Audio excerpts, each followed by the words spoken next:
Imagine you're working on a group project. At first, everyone is excited. Tasks are divided, ideas flow, and energy is high.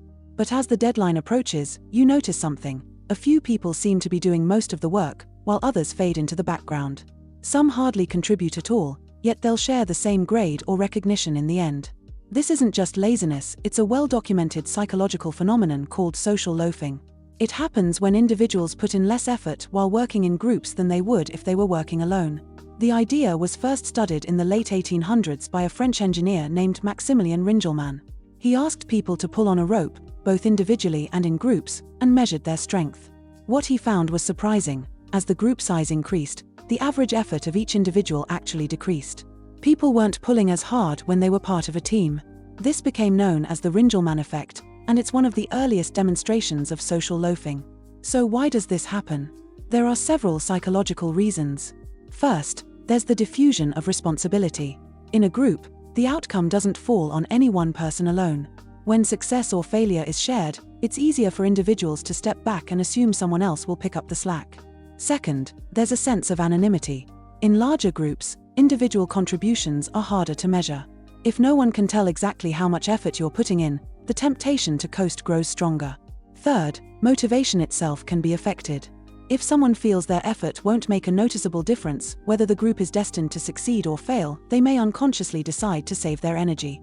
Psychologists call this the dispensability effect, the belief that your contribution isn't essential. But social loafing isn't just about motivation. It's also about fairness. If people perceive that others are slacking, they may reduce their own effort in response, a mindset of why should I work harder if no one else is? Over time, this can spiral into an uneven and unproductive group dynamic. You've probably seen social loafing outside of classrooms too. In workplaces, employees sometimes give less effort in group tasks, especially if credit is shared equally. In sports teams, players may run less or take fewer risks when surrounded by many teammates. Even in online settings, like brainstorming in a large chat or forum, people may contribute less because they feel their input won't be noticed. The consequences can be serious. Productivity drops, creativity suffers, and tension builds between team members. The hardworking individuals may feel resentment, while those who contribute less miss out on the growth and satisfaction that come from real effort.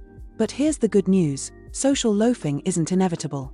Psychologists and organizational leaders have found strategies to reduce it. One of the most effective methods is making individual contributions identifiable. When each person's role is clear and accountability is built in, effort tends to rise. Another solution is to keep teams smaller. In smaller groups, it's harder to hide, and collaboration feels more personal. Additionally, setting meaningful goals can help. If people see that their effort matters to the overall success, they're more motivated to contribute fully. Trust also plays a role. When team members believe others will pull their weight, they're more likely to do the same. Building a culture of fairness, recognition, and shared purpose reduces the temptation to loaf. It's also worth noting that not everyone loafs in groups. Some people actually work harder when surrounded by others, a phenomenon called social facilitation. The difference often comes down to how visible individual performance is and how much people care about the outcome. Sometimes you have to ask yourself, pay attention. Are you giving as much as you would if the spotlight were on you alone? Are others carrying less than their share? Simply being aware of social loafing can help us push back against it.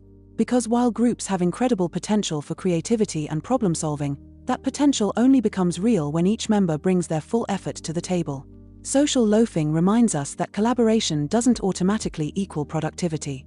It takes intention, fairness, and accountability to make a team more than the sum of its parts. And when that happens, the results can be extraordinary.